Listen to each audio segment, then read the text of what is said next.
My name's Ryan, and I've done a lot of crappy jobs, but none like this. I took the night shift at a remote gas station because I needed money. Bills were killing me. And honestly, I wanted to disappear for a while. When I showed up, the place was exactly what you'd expect.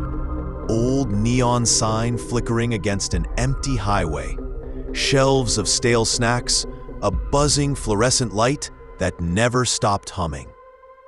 The guy who hired me, Frank, was strange. Thin, gray hair, eyes pale like glass. He handed me a folded piece of paper and said, "Follow the rules and you'll make it through the night. Break them and you'll end up like the last guy." I laughed, thought it was a joke. Then I read the list. Rules for the night shift. 1. Never look in the mirrors after midnight. 2. If someone asks for directions to the other road, tell them it doesn't exist. 3. The old payphone will ring. Do not answer it. 4. At 3:03 a.m., lock the doors and do not look outside until 3:33. 5. If you hear knocking on the back door, ignore it. 6. Don't trust the man in the suit. 7. Keep the lights on. If they go out, pray they come back fast. Then Frank left, locked the door behind him, and that's when the night began. The first night was wrong. Around midnight, I glanced at the mirror by accident, and my reflection smiled at me. I wasn't smiling. Its lips moved like it was whispering something I couldn't hear. I grabbed a rag and threw it over the glass. That's when the phone rang, the old payphone in the corner, screaming like an alarm. Rule 3 said not to answer, so I didn't, but it kept ringing. And when it finally stopped, a voice whispered through the static, "Ryan." The second night, Frank handed me new rules. 8. If you see the old man in the parking lot, do not let him in. 9. Don't drink the coffee after midnight. 10. Never turn off the radio, no matter what you hear. I asked why. He didn't answer. Just said, "You made it through one night. That's rare." And then he left. The radio started acting weird around 11. Static, then a voice. "Ryan, we're waiting." At midnight, the mirror cloth was gone. My reflection waved. Then the phone rang again. At 2 a.m., a man walked in, black suit, wide smile, water dripping from his sleeves. He asked, "How do I get to the other road?" I froze. Rule 2, there's no other road, I said.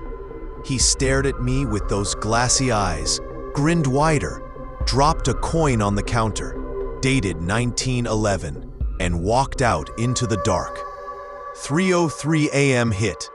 Lights went out, and I heard tapping on the windows. I locked the doors, crouched behind the counter, praying the rules would keep me safe. Faces pressed against the glass. My faces, hundreds of me, smiling, whispering, "Come outside." The lights came back at 3:33. When Frank returned at sunrise, I asked what the hell this place was. He just said, "It's not about what it is, Ryan. It's about what it keeps out." And then he smiled. For the first time, a smile too wide. The next night, everything broke. The original list was gone. In its place, a new one, written in thick, wet red strokes. 11. The mirror will show your replacement. Do not speak to them. 12. If Frank comes back, check his shadow. 13. If you hear someone crying in the bathroom, it's not a person. Don't open the door. I didn't even have time to breathe before the phone rang. This time, I answered. I don't know why. And the voice on the other end said, "You broke the rules." "Ryan," I whispered, "who is this?" And the voice chuckled. You know who I am. Look behind you." I turned. The mirror was uncovered, and my reflection stepped out. The lights went out. The shelves moved. Something crawled on the ceiling, fast and slick like oil. The crying started in the bathroom, soft at first, then screaming like an animal. I locked the door. The mirror me whispered from the dark, "Shift change." I ran. The front door was locked. The glass showed nothing but black outside, and in the black stood Frank. But his shadow had too many arms. When he came in, the door didn't open. It just bent. And he said in that deep, layered voice, "You answered the phone, Ryan. You belong here now." I swung the fire axe. He burst like a rotten bag of meat, and from inside him, something crawled out. Tall, thin, teeth where its eyes should be.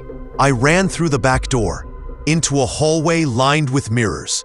Hundreds of me, all smiling, all whispering, "Stay." The hallway spat me back into the station. Only now, the station was alive. Walls breathing, floor pulsing. The mirror behind the counter glowed like a doorway. Frank, or what used to be him, stood in front of it. His head spun backward with a wet crack. And beside him, another me. Clean uniform, calm smile, holding the keys. He walked behind the counter and said in my voice, "Welcome to the night shift." The lights exploded. The mirror swallowed everything. And the last thing I saw was all of me inside it, waving goodbye.